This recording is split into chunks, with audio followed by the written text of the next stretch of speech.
Deus tem uma palavra para os nossos corações. Vocês estão aqui em cima, não é? Mas vamos sentar, Nós já cantamos muito nessa noite, não é? Temos muito ainda a falar, não é, Silas?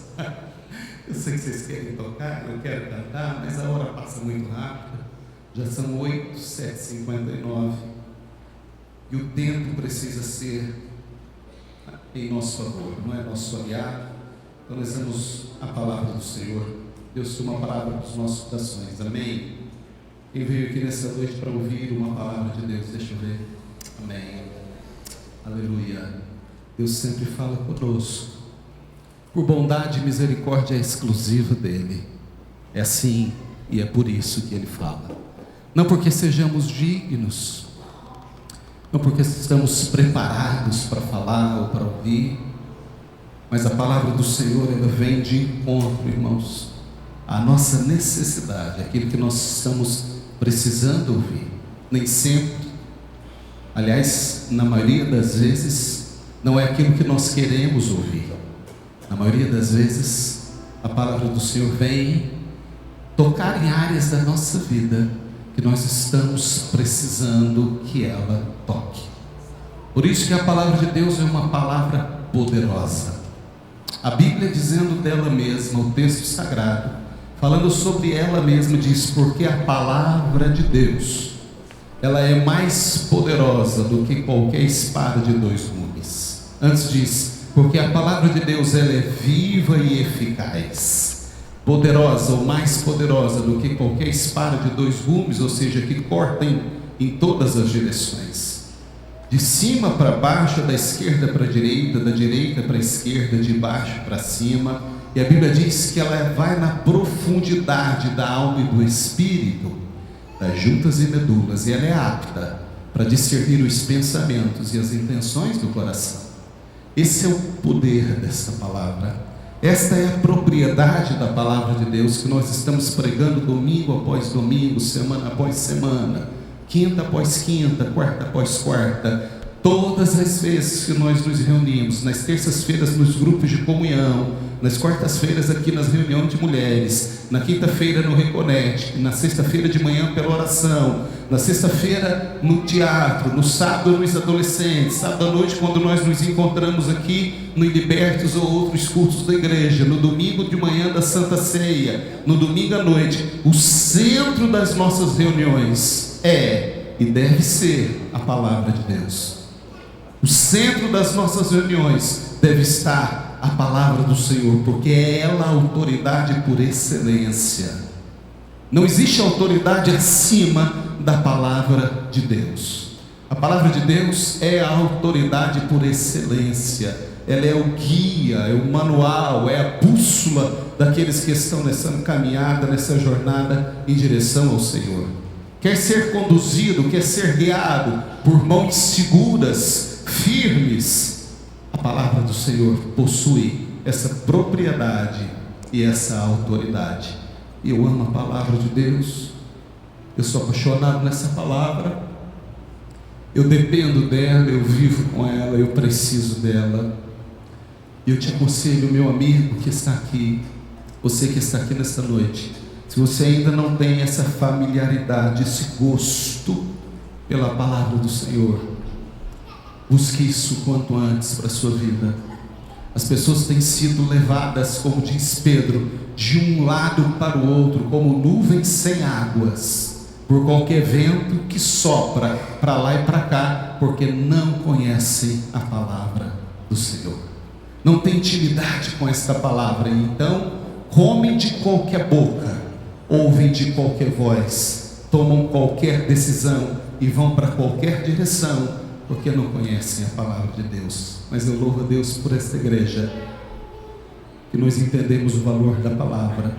Nós somos uma igreja que depende da oração e que vive buscando a direção da palavra do Senhor. Glória a Deus. Abra a sua Bíblia aí, o livro sagrado, seja o livro físico ou no seu smart, tablet, onde estiver. Abra sua Bíblia no primeiro livro da Bíblia, capítulo 1 do livro do Gênesis. Nós vamos ler o versículo 1 e o versículo 2, capítulo 1, versos 1 e 2 do livro de Gênesis, o primeiro livro da Bíblia. Se você não tem ou não trouxe Bíblia, pode acompanhar a leitura do texto aí ao lado de alguém que está com a Bíblia aberta. Compartilhe a sua Bíblia com essa pessoa que está do seu lado, que não trouxe Bíblia, ou acompanhe a leitura do texto sagrado que está sendo projetado aqui. Livro do Gênesis, capítulo 1, versículo 1 e versículo 2. Acharam, adolescentes? Covardia, né? Isso é covardia, né? Primeiro livro da Bíblia, mas eles acham qualquer livro, viu, irmãos? Pode falar, Sofonias, Ageu, Abacuque, eles vão lá, ó, e rapidinho localizam, e os nossos adolescentes amam a palavra e são ensinados na palavra. Eu fico muito feliz com isso e muito orgulhoso de vocês. Gênesis capítulo 1, versículo 1 e 2 diz assim: no princípio criou Deus os céus e a terra, porém, estava sem forma e vazia. Havia trevas sobre a face do abismo, e o Espírito de Deus pairava por sobre as águas. Tem algumas traduções, é possível que você esteja com uma tradução aí, a Revista Corrigida, a Nova Versão Internacional, Nova Tradução na Linguagem de Hoje, ou King James, ou qualquer outra tradução. A tradução diz que o Espírito de Deus se movia sobre a face das águas. A minha diz que o Espírito de Deus pairava por sobre as águas. É a mesma coisa. O Espírito de Deus se movia sobre a face das águas. E é sobre esta versão, ou é nesta tradução, que o Espírito de Deus se movia sobre a face das águas, que eu quero refletir com os irmãos nessa noite sobre esse texto. Amém? Amém, irmãos? Curva a sua cabeça mais uma vez, Pai. Mais uma vez nós te louvamos pela leitura da Tua Palavra, nós te agradecemos porque o Senhor é bom e a Tua bondade dura para sempre. Ministra nos nossos corações nesta noite, Jesus, não aquilo que nós queremos ouvir, mas aquilo que nós precisamos ouvir. Oh Espírito Santo do Senhor, aqui está a Tua igreja, nós somos os Teus filhos, Pai, e precisamos ouvir a Tua voz. Fala conosco. É o que nós te pedimos, em nome de Jesus. Amém, amém e amém. Glória a Deus. Meus queridos, há um texto, é um texto sem dúvida muito conhecido, não é? Quem nunca leu esses dois versículos do primeiro capítulo e do primeiro livro, deste primeiro livro da Bíblia? Aliás, os primeiros capítulos do livro do Gênesis, os primeiros capítulos deste primeiro livro, que no hebraico recebeu o nome de Bereshit. E ele recebe o nome de Bereshit exatamente por causa das primeiras duas palavras do texto sagrado, que começa o texto no princípio. No hebraico, no princípio, se fala Bereshit. Então eles pegaram o nome das duas primeiras palavras, ou eles pegaram as duas primeiras palavras e atribuíram o nome do livro sagrado do Pentateuco, o primeiro deles. Para nós, Gênesis significa início, princípio, e no hebraico Bereshit significa no princípio. Os primeiros capítulos do livro do Gênesis, ou os primeiros capítulos deste texto, Bereshit, vai trazer para nós exatamente, vai narrar para nós a história da criação. O Deus Criador, Deus que criou os céus e a terra e tudo aquilo que nele existe, que nós vemos e o que nós não vemos. É lindo os primeiros capítulos do texto sagrado, do texto de Gênesis, porque traz para nós a ação de Deus, do Deus no plural. A palavra que nós encontramos no primeiro versículo, no princípio criou Deus. Esse Deus do primeiro versículo lá na Torá, no texto original, é Elohim, é Deus no plural. Para nós cristãos, nós entendemos, a maioria dos teólogos entendem que o Deus está no plural. Elohim significa Deus no plural e não Javé ou Jeová, que era o nome de Deus, porque está exatamente fazendo referência a esse Deus trino, ao Deus Pai, ao Deus Filho e ao Deus Espírito Santo, que são três pessoas distintas, porém se juntam no mistério da Trindade. A Bíblia diz que os três formam um único Deus, porém três pessoas distintas. Por isso que o escritor, por isso que Moisés, o autor do livro de Gênesis, quando se refere no princípio criou Deus, ele está se referindo a esse Deus trino, Deus todo-poderoso.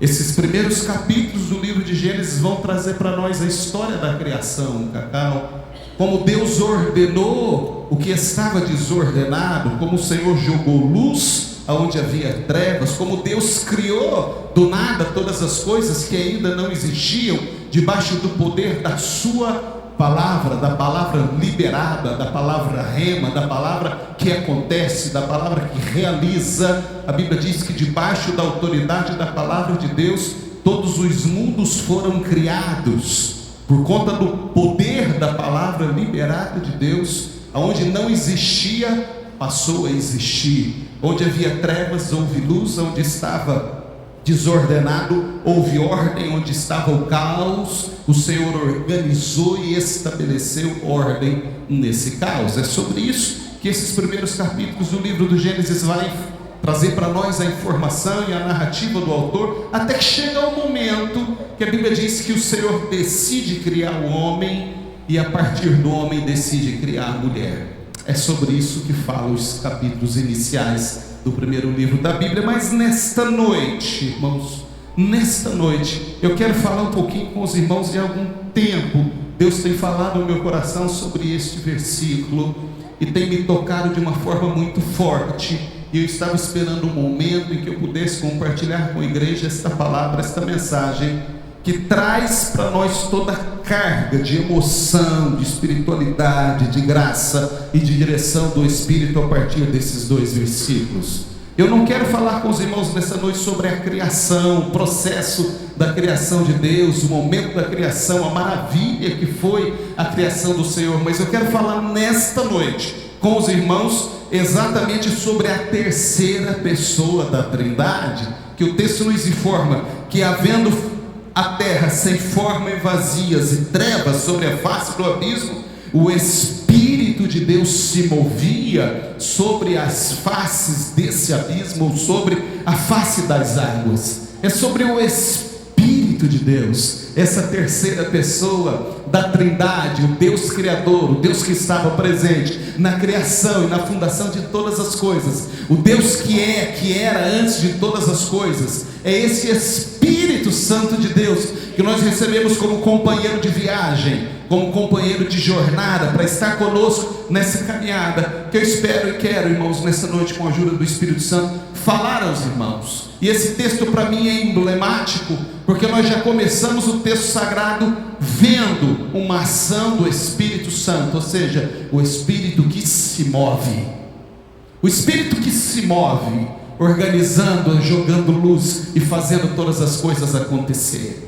Quando nós olhamos para a Bíblia, e já partindo para falar do Espírito Santo, nós vemos Jesus nos capítulos 14 e 15 do Evangelho de João. E é lindo esses dois capítulos do Evangelho de João, os capítulos finais do Evangelho segundo escreveu João, porque nós vemos Jesus especialmente no capítulo 14, versículo 15 e 17, fazendo aos discípulos, e por extensão a nós que estamos aqui, a sua promessa, ou as suas promessas basilares, principais, que estão diante de nós e deve estar diante de um cristão, diante de todos os cristãos, todos os dias da vida. Porque essas promessas, principalmente essas três promessas que Jesus fez lá no finalzinho da vida, e o texto é lindo, porque o Senhor como que se despedindo dos discípulos, é um texto melancólico, porque ele traz toda uma carga, a carga emotiva de Jesus, já se despedindo dos seus discípulos, já no final da sua trajetória aqui, após ser crucificado, morto, ressuscitado, e ele vai chegar o momento em que ele vai subir aos céus, estar com o Senhor. E o texto diz que Jesus vai trazer ali três grandes promessas do capítulo 14 de João. A primeira grande promessa é a certeza do futuro. Por isso que eu disse que esse texto tem que estar diante de nós, porque a nossa certeza, a certeza que Deus nos dá com relação ao futuro, irmãos, não é um futuro físico, material, não são de bens, não são de coisas. Nós até estamos aqui lutando, trabalhando e buscando alcançar as nossas metas, os nossos objetivos, mas o que o Senhor tem para nós é muito mais do que meta, é muito mais do que objetivo, porque o que Deus tem para nós são propósitos. Propósitos vai além da nossa meta, vai além dos nossos objetivos. E o Senhor coloca diante de nós uma promessa com relação ao futuro. Ele diz: não se turbe, não perturbe o vosso coração. Não fiquem perturbados, não fiquem ansiosos, não fiquem preocupados, não fiquem com o coração acelerado, batendo mais forte. Não fiquem preocupados com relação ao vosso futuro. Em outras palavras, ele diz: não perturbe o vosso coração, credes em Deus e crede também em mim. Ele diz: porque na casa do Pai, do meu Pai, do nosso Pai, há muitas moradas. João 14. Ele diz: se não fosse assim, eu não teria dito a vocês. O texto clássico diz: eu não vos teria dito. Jesus está dizendo: o futuro de vocês está garantido comigo. O futuro de vocês é estar comigo para sempre. Jesus disse: se não fosse assim, eu não vou teria dito, eu não teria dito a vocês: eu vou preparar-vos lugar. E se eu for e vos preparar lugar, eu virei outra vez e vos levarei para mim mesmo, para que onde eu estiver, estejais vós também. Essa é a promessa do futuro. Essa é a primeira grande promessa que nós não podemos perder de vista e nem sair diante dos nossos olhos, irmãos, porque ela deve nos motivar a enfrentar as dificuldades, os problemas, as intempéries, as ondas revoltas, o mar bravio da nossa vida. É esperar que um dia nós estejamos para sempre com Ele. É uma promessa de Jesus. E Ele segue fazendo a segunda promessa. Ele diz: eu vou deixar para vocês a paz. Que promessa linda. Ele diz: deixo-vos a paz. E esta paz, Ele diz: a minha paz. Só Jesus para dizer isso. Ei, Murilo, só Jesus para poder dizer: eu vou te deixar a minha paz. Quem, com que autoridade poderia dizer: eu vou deixar para vocês a minha paz? Mas Ele disse: eu deixarei para vocês, deixo-vos a paz, a minha paz. E esta paz eu não dou como o mundo dá. Não dou como o mundo dá. É uma paz verdadeira, é uma paz perene, é uma paz até inexplicável, porque muitas vezes nós não conseguimos explicar, nós não conseguimos entender, nós não conseguimos sequer, irmãos, admitir que seja possível ter essa paz perene, constante na nossa vida, diante de nós, em meio a tantas batalhas e guerras que nós estamos atravessando, em meio aos grandes problemas da vida, em meio às grandes batalhas da vida. Chega a ser incoerente, mas é verdade. Jesus nos deixa uma paz, que Ele diz, uma paz que o mundo não pode dar. Ele quer dizer: esta paz não tem a ver com dinheiro, não tem a ver. Essa paz não tem a ver com bens, não tem a ver. Esta paz não tem a ver com posição social, não tem a ver. Esta paz não tem a ver com fama, não tem a ver. Esta paz não tem a ver com ter, não tem a ver. Esta paz não tem a ver com a posição que nós ocupamos, não tem a ver. Porque não é do mundo, não vem de coisas, vem dele. Por isso que é inexplicável. Por isso que às vezes nós não conseguimos entender como é que uma pessoa... Eu estava, não lembro o dia dessa semana, assistindo um trailer de um filme muito antigo, da história de Roma. E nesse trailer, a André estava deitada do meu lado já, dormindo, cochilando, e eu estava ainda acordado, vendo esse trailer desse filme, da história de Roma, da história dos imperadores de Roma. E eles retratavam César e era o imperador Nero. Era o imperador Nero na sequência do primeiro século da era cristã. Nero governava sobre Roma, e nós conhecemos um pouco da história desse louco, desse vassalo chamado Nero. O homem que incendiou Roma e colocou a culpa nos cristãos, incendiava corpos dos cristãos para manter as ruas de Roma iluminadas.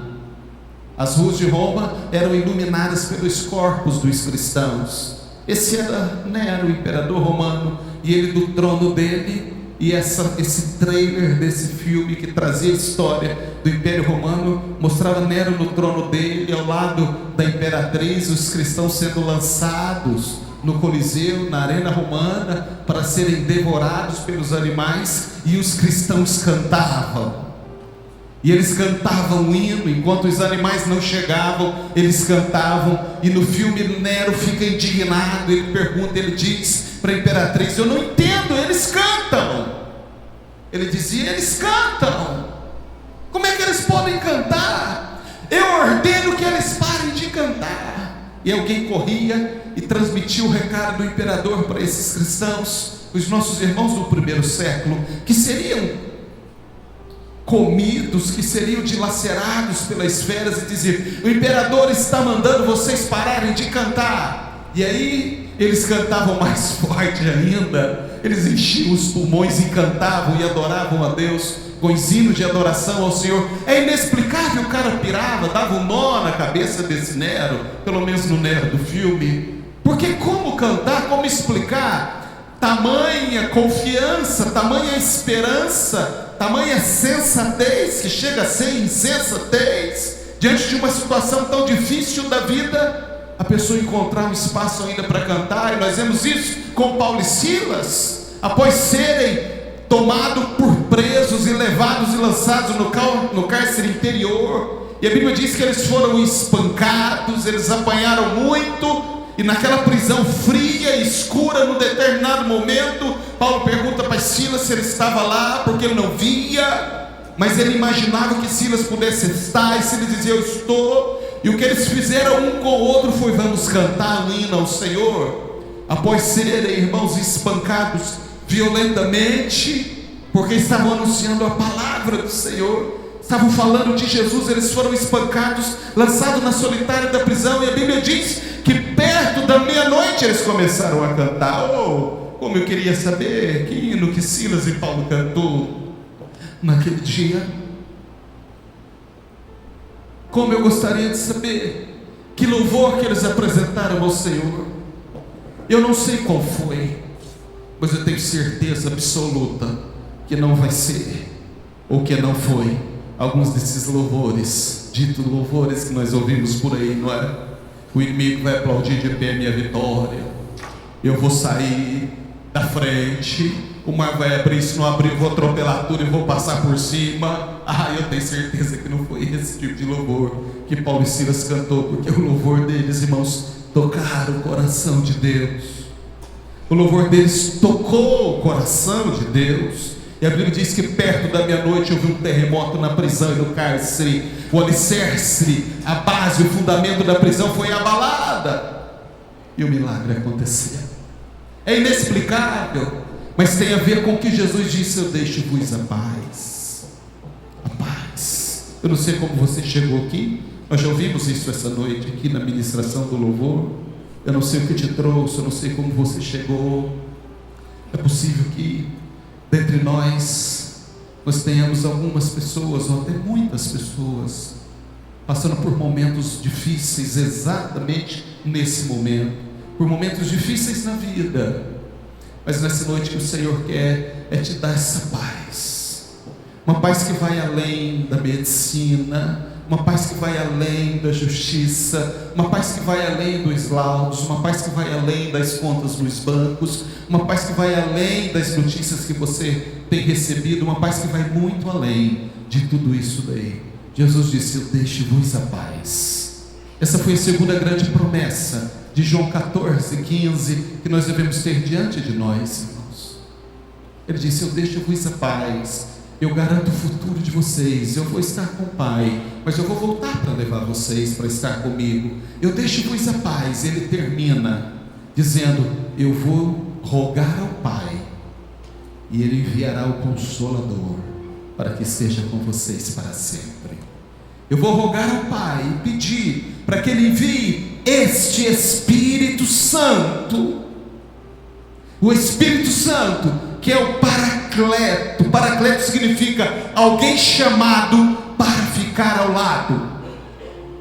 No grego, o Consolador é Paracleto, ou seja, alguém que foi chamado para ficar ao meu lado e ao seu lado. Jesus disse: eu vou rogar ao Pai, e Ele vai enviar esse Consolador para que esteja ao seu lado, ao lado de vocês, para sempre.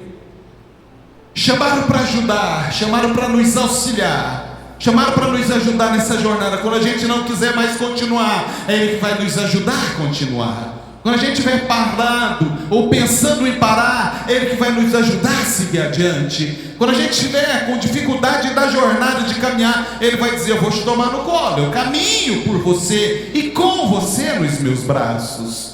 Jesus faz essa terceira grande promessa para nós: eu vou enviar o Consolador, eu vou enviar o Paracleto, eu vou voltar para buscar vocês, para estar comigo. Enquanto vocês estiverem aqui, vocês vão receber a minha paz, uma paz que o mundo não conhece, não pode dar, e eu não vou deixar vocês sozinhos. Eu vou rogar ao Pai, Ele vai enviar o Consolador, o Espírito Santo. Qual Espírito Santo?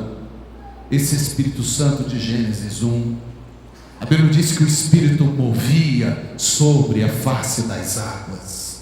É esse mesmo Espírito Santo, é esse mesmo Espírito Santo que Jesus roga ao Pai e nos envia, e aí vem o Espírito Santo sobre nós. O livro do Atos dos Apóstolos nos informa a descida do Espírito Santo. Eles estavam todos reunidos, cerca de 120 homens no cenáculo. Eles estavam no culto de adoração a Deus, como nós estamos aqui, mais ou menos no mesmo número, um pouco mais talvez. E a Bíblia diz que eles cantavam e adoravam a Deus. De repente veio do céu um som, como de um vento veemente, impetuoso, e encheu toda a casa onde eles estavam reunidos. E foram vistas por eles línguas estranhas repartidas como que de fogo, e cada um deles começou a falar outras línguas, conforme o Espírito Santo lhes concediam que falasse.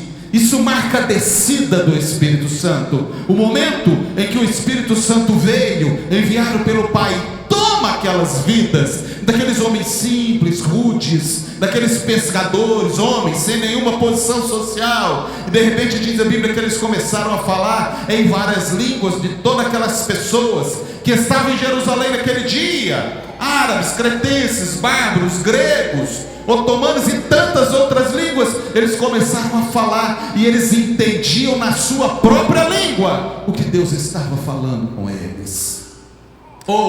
Esse Espírito Santo veio e não voltou mais. Está aqui, dentro de mim, dentro de você. Preguei sobre isso, acho que domingo passado ou retrasado. Espírito Santo, Deus que mora em nós, o Deus que habita em nós.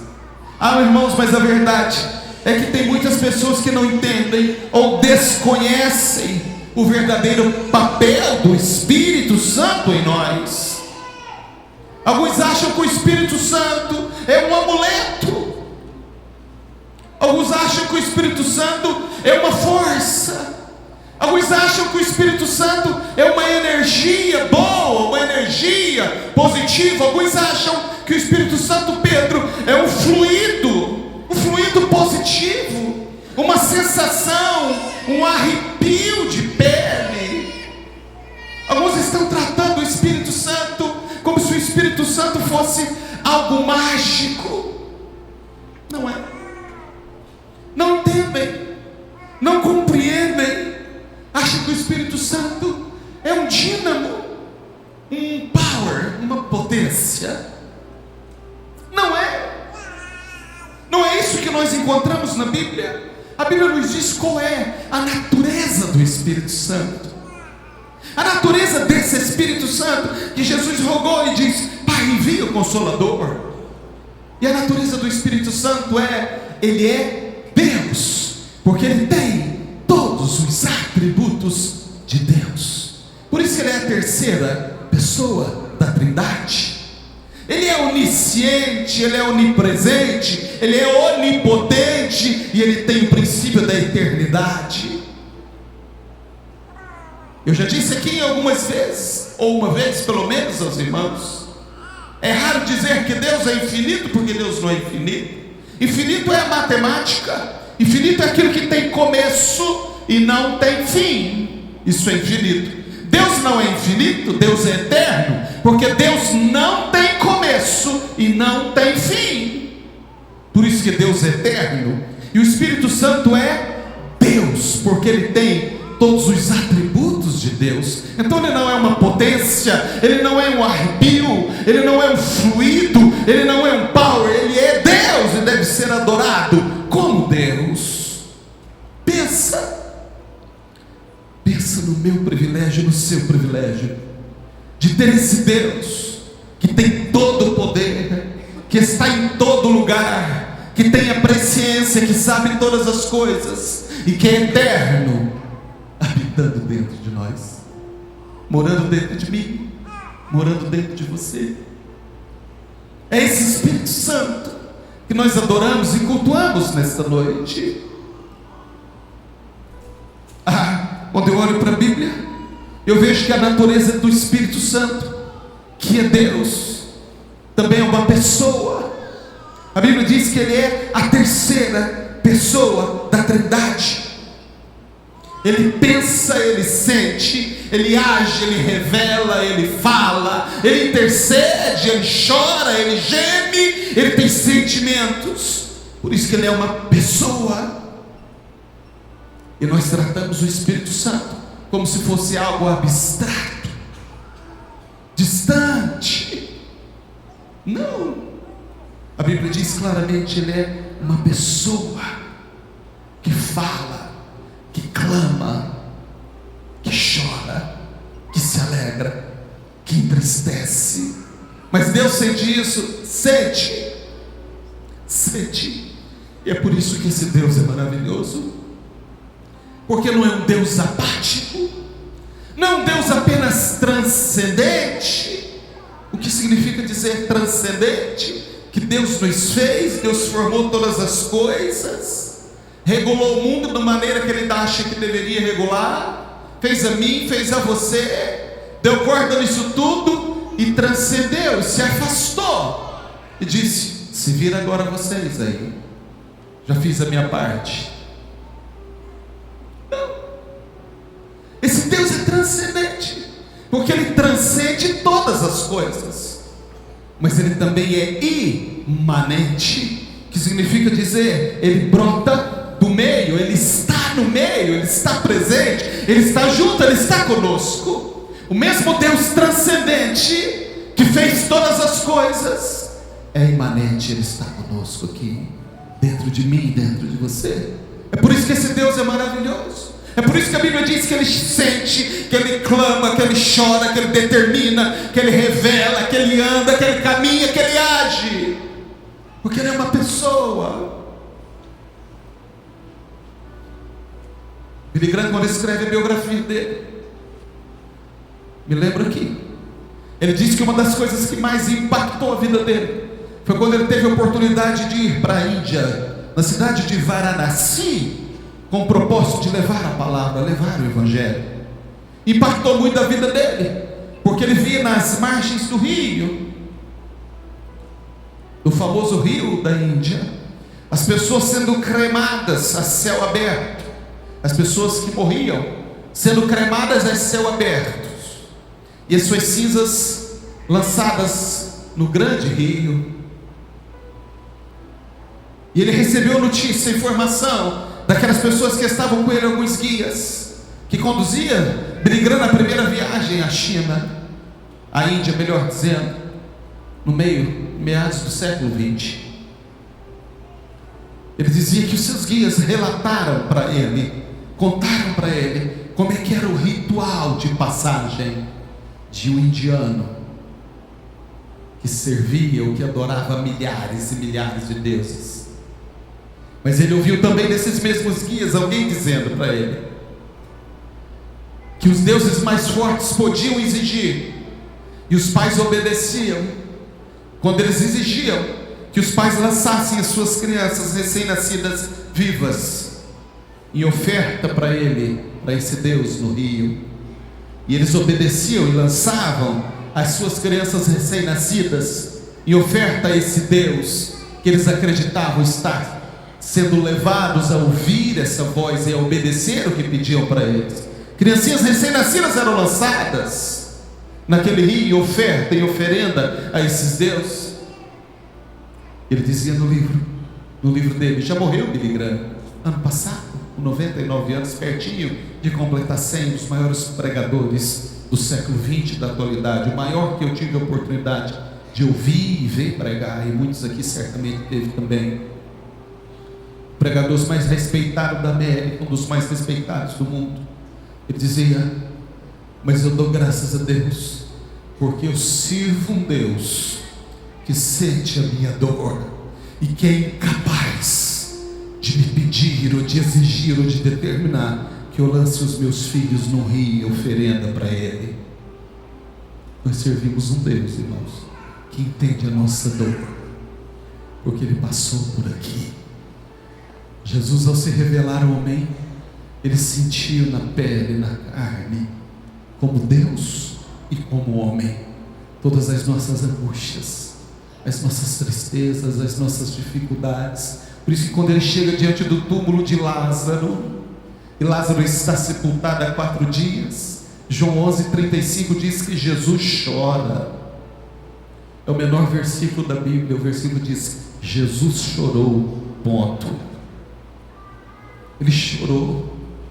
Ah, mas por quê? Porque Jesus achou que Ele não daria conta de ressuscitar Lázaro? Não, Ele sabia que Ele ressuscitaria Lázaro. Será que Jesus teve uma crise de pânico diante do túmulo de Lázaro? Não. Será que Jesus chorou porque em algum momento Ele achou que Ele não fosse conseguir? Não, irmãos. Jesus chorou porque Ele tomou a dor daquele povo. Ele se colocou no lugar das irmãs Marta e Maria e dos amigos de Lázaro, e Ele pôde sentir o que eles sentiam.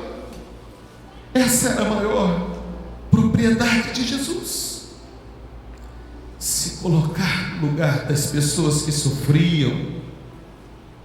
Por isso que Jesus chorou, por isso que Jesus abraçava as pessoas que estavam em necessidade, por isso que quando Jesus curava, Ele tocava em alguém. Porque esse Deus que nós servimos, que faz todas as coisas, que criou todas as coisas, também sente o que você sente, também sente o que eu sinto. Não como alguém que não é capaz de fazer, mas para que nós possamos ouvir a voz dEle e saber que Ele sabe do que está falando conosco.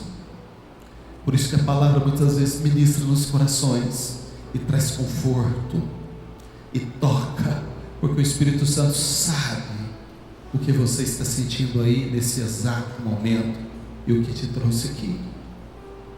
Essas promessas que Jesus faz, vem o Espírito Santo sobre nós, e nós encontramos na Bíblia o Espírito Santo simbolizando muitas coisas, muitas coisas.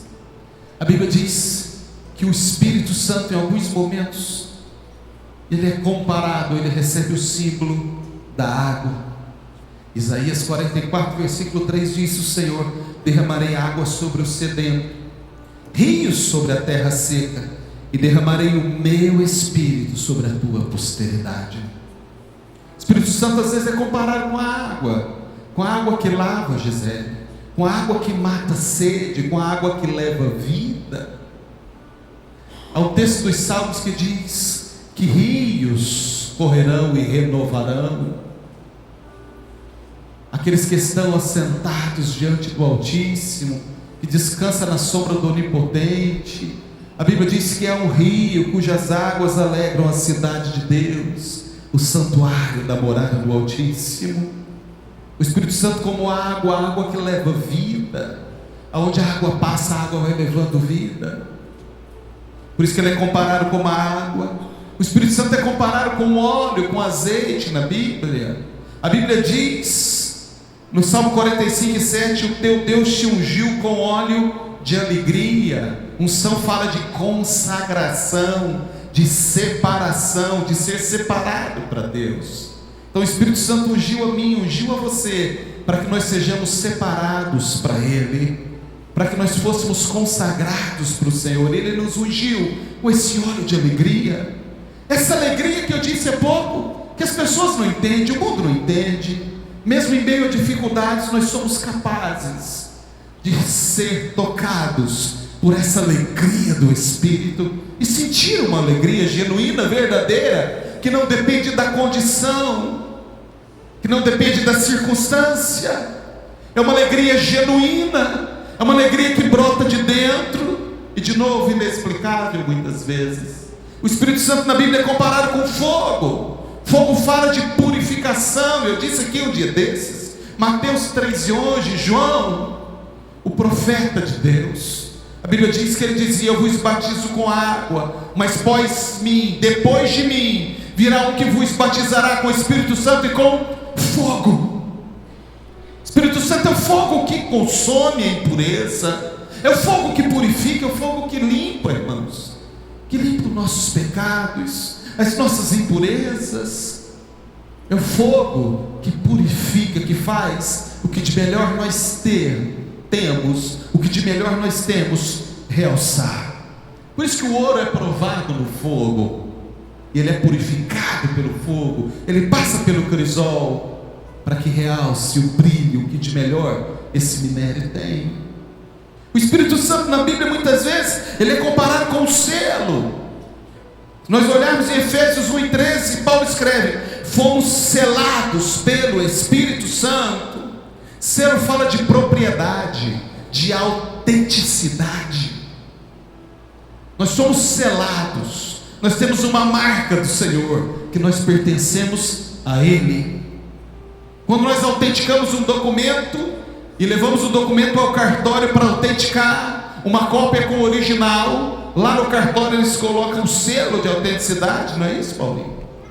O que aquilo quer dizer? Que aquela cópia, que aquele documento corresponde com o original, é autêntico.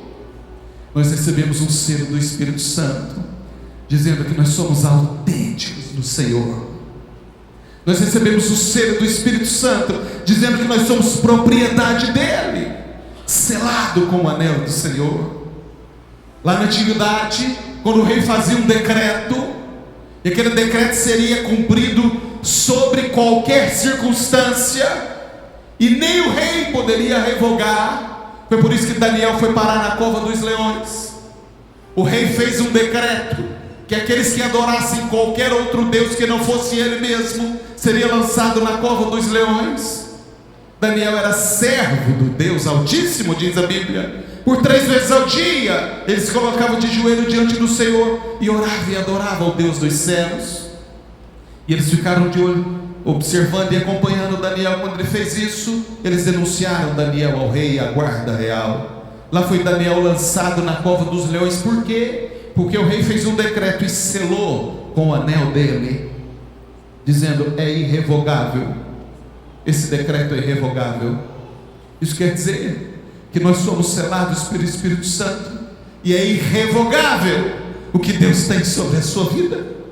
É irrevogável o que Deus tem sobre a minha vida. Ninguém pode tirar, ninguém pode te tirar da mão do Senhor, ninguém pode te arrebatar das mãos do Senhor, nada e nem ninguém, porque é irrevogável o decreto de Deus sobre a sua vida. O Espírito Santo às vezes ele é vento, ninguém vê, ninguém sabe o caminho, ninguém sabe para onde ele vai, nem de onde ele vem, mas nós sentimos o vento. Por isso que a Bíblia muitas vezes compara o Espírito Santo como vento, o vento que sopra, o vento regenerador, como o vento de Ezequiel 37, que foi pregado um dia desses aqui pela Andréia. O vento do Espírito sopra e ele vai colocando as coisas no lugar de novo. O vento da vida, o fôlego de vida. Por isso que a Bíblia compara o Espírito Santo como vento. Vamos voltar para o texto. O texto que nós lemos diz, versículo 2: a terra estava sem forma e vazia, e o Espírito de Deus se movia sobre a face das águas. Eu falei nessa noite sobre o Espírito Santo, para que os irmãos compreendam, entendam. o papel do Espírito Santo na minha e na sua vida também.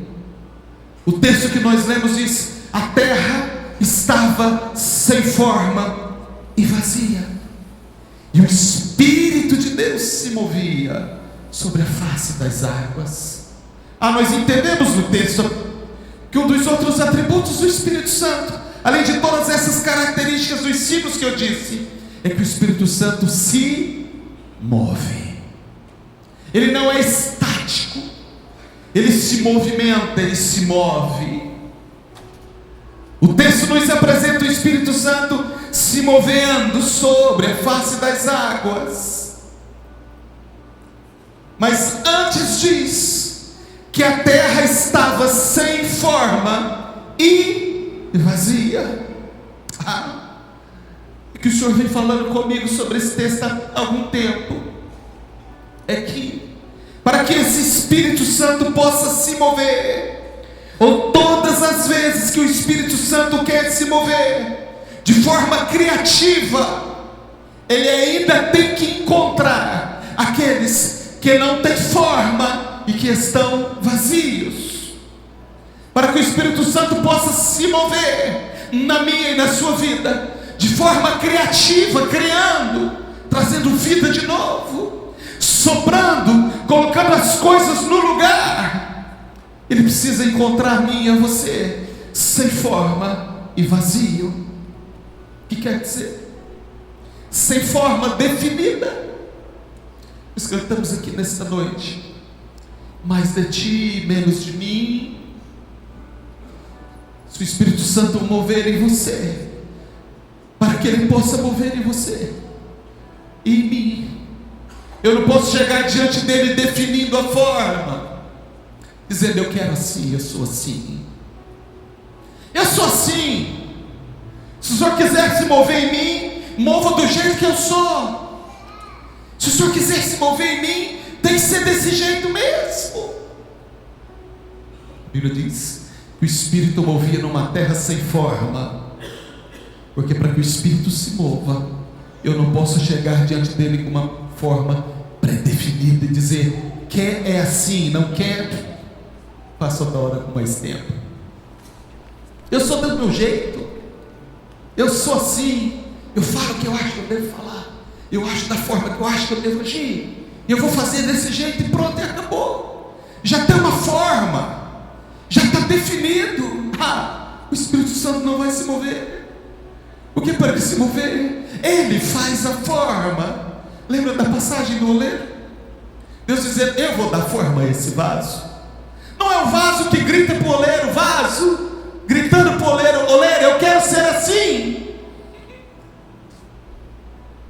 Quando eu li esse texto, irmãos, o Espírito Santo falou no meu coração: todas as vezes que o Espírito quiser movimentar em você e através de você, você precisa deixar ele dar forma.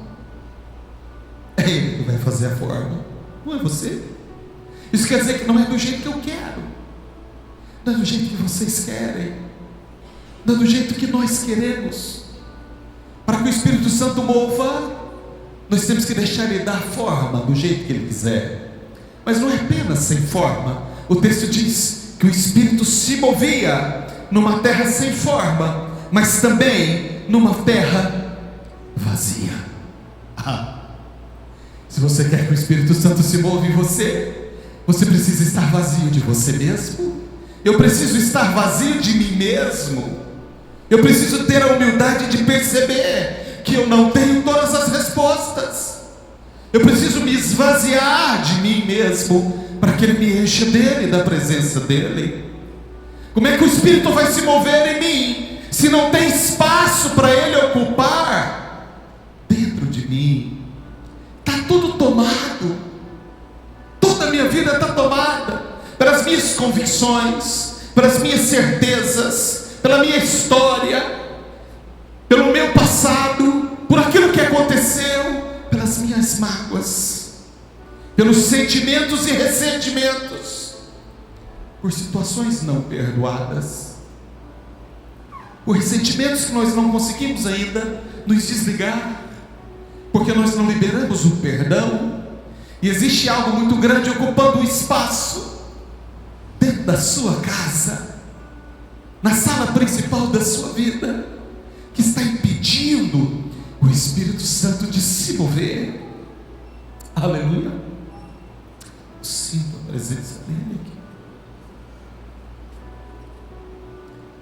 Nós estamos orando e pedindo domingo após domingo, dia após dia: mais de mim, menos de ti, que eu diminua, que o Senhor cresça. Vem Espírito Santo, vem, sopra. Desde que nós nos entendemos como cristãos, irmãos, nós buscamos o Espírito Santo. Amém, irmãos? Sim ou não? Os irmãos estão comigo aqui, amém? Mas a verdade é que poucas vezes nós tomamos uma posição no sentido de nos esvaziarmos de nós mesmos, de fazer uma visita nessa casa e começar a tirar aqueles entulhos, aquelas coisas que está impedindo o Espírito Santo de caminhar. Tem um programa na televisão que chama Os Acumuladores. Eu assistia isso quando eu morava nos Estados Unidos. Eu achava muito interessante, porque as pessoas iam acumulando coisas, e acumulando coisas, e acumulando coisas, e acumulando coisas. Isso é uma doença, sobretudo espiritual. E acumulando, que não tinha mais como entrar na casa. E eles faziam esse programa tentando com que essas pessoas abrissem mão de algumas coisas. Quem já assistiu isso aqui? Muita gente. Nossa, não imaginava. Então vocês sabem do que eu estou dizendo. O sofrimento daquelas pessoas. Tinha 240 panelas, e a pessoa para tirar uma, barulho, era um sofrimento.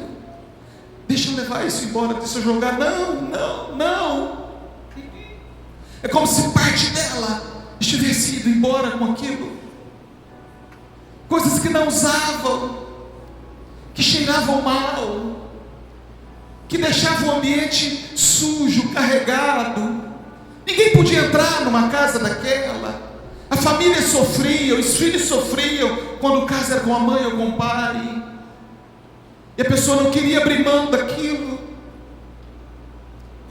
porque não queria se desfazer.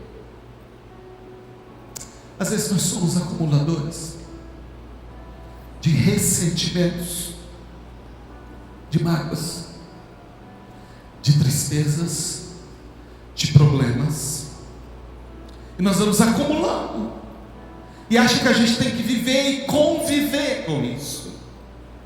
E alguns dizem, diz para mim: o senhor não sabe o que eu passei. E eu não sei mesmo.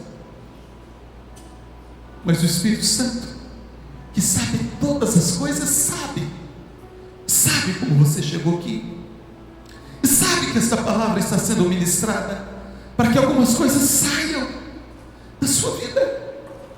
Porque para o Espírito mover em você, tem que estar vazio de você.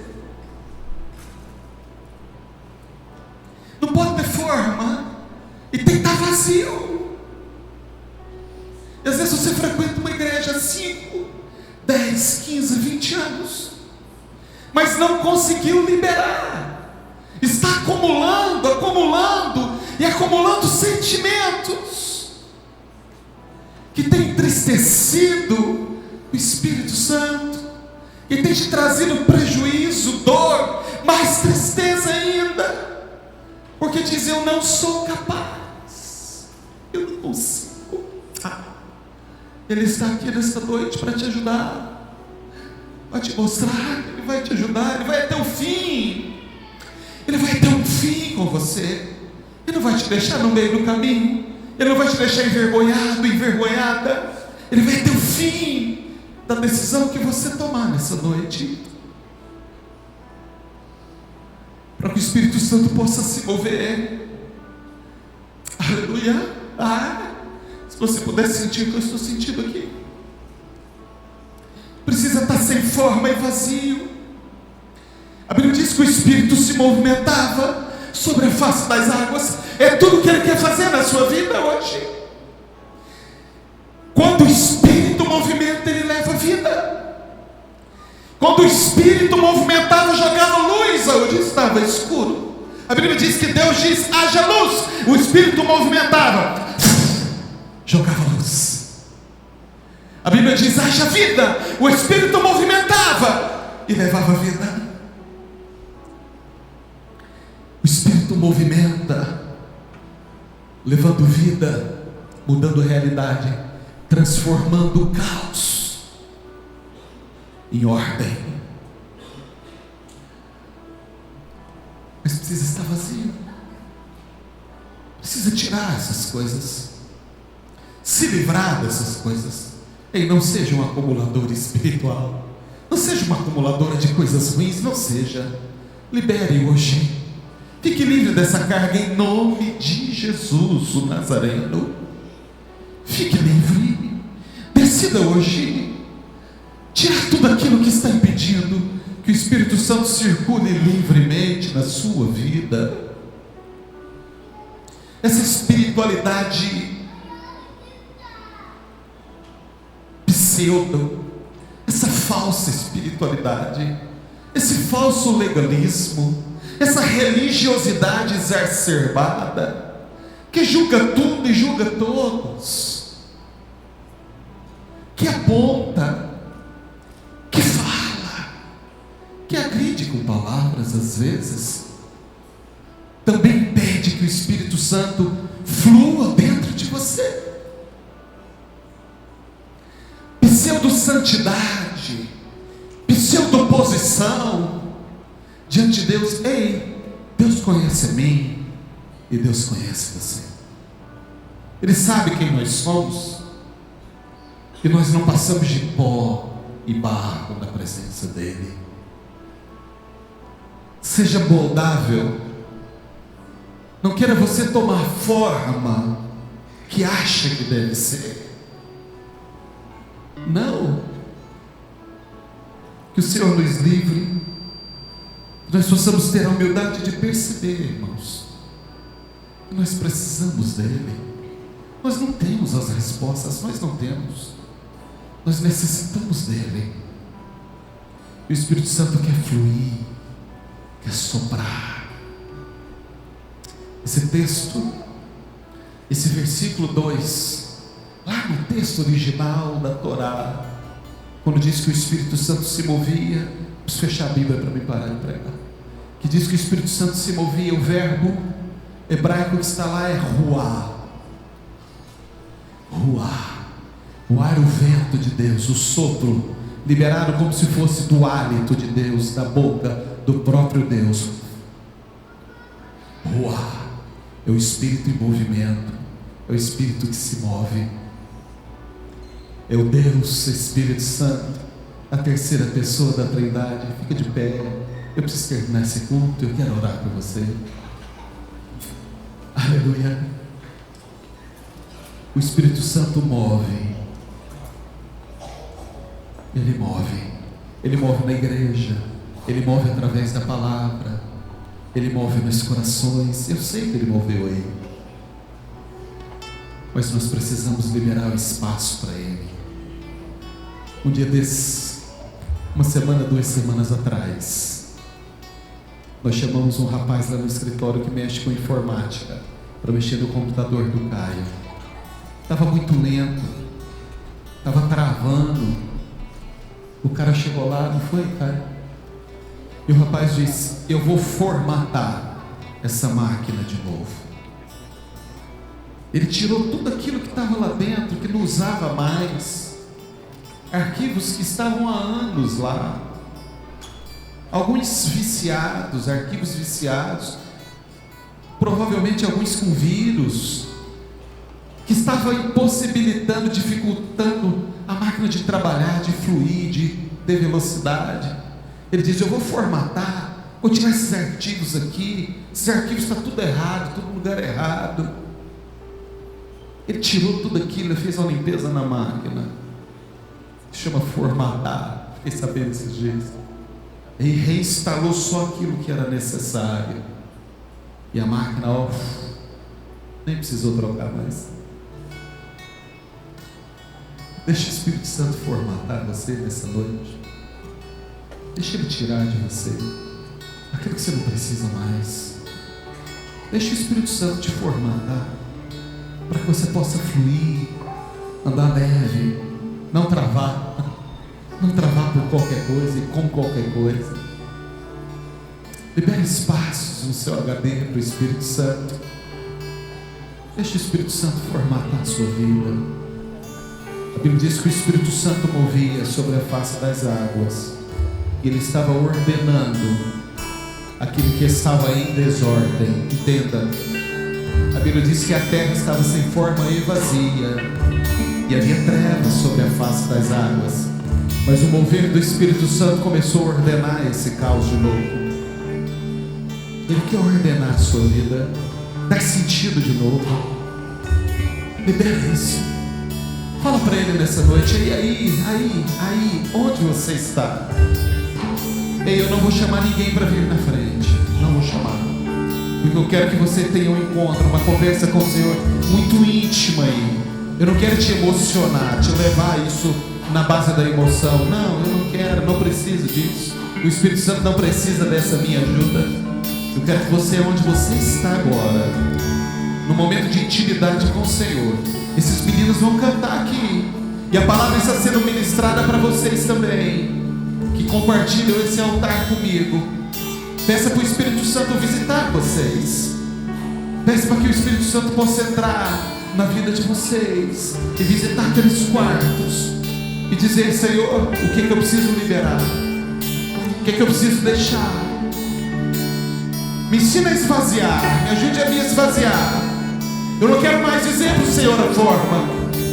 Eu não quero mais, porque o Senhor só movimenta quando não há forma e quando há vazio, quando há espaço para o Senhor movimentar.